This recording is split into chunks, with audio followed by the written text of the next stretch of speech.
તો વિદ્યાર્થી મિત્રો, આજે વાત કરવી છે ધોરણ 8 અને વિષય ગણિતના ચેપ્ટર નંબર 1 સન્મય સંખ્યાઓના સ્વાધ્યાય 1.1નું સંપૂર્ણ સોલ્યુશન મેળવીશું।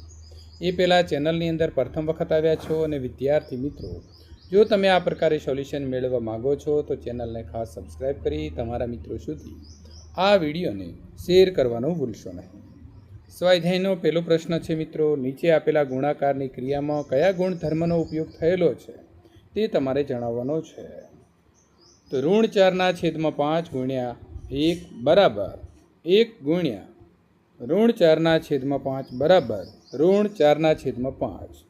તો મિત્રો, એક ગુણાકાર માટેનો ઘટક એકમ જે છે તેનો ઉપયોગ આપણે અહીં કર્યો છે। પ્રશ્ન નંબર 2, ઋણ 13/17 ગુણ્યા ઋણ 2/7 બરાબર ઋણ 2/7 ગુણ્યા ઋણ 13/17। તો વિદ્યાર્થી મિત્રો, ગુણાકારની ક્રિયામાં કર્મના ગુણધર્મનો ઉપયોગ આપણે આ દાખલાની અંદર કર્યો છે। પ્રશ્ન નંબર 3, ઋણ 19/29 ગુણ્યા 29/19 બરાબર 1।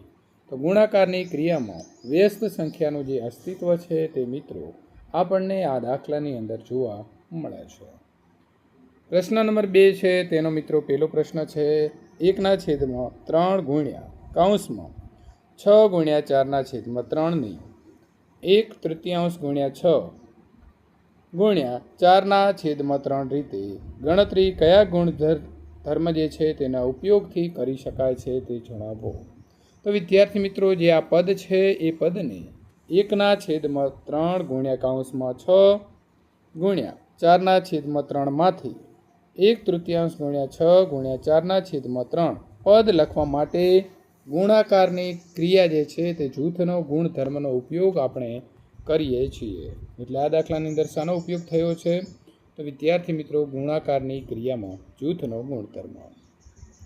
ત્યાર પછીનો આગળનો પ્રશ્ન નંબર 3 છે, બે સન્મય સંખ્યાનો ગુણાકાર હંમેશા ખાલી જગ્યા જ હોય છે।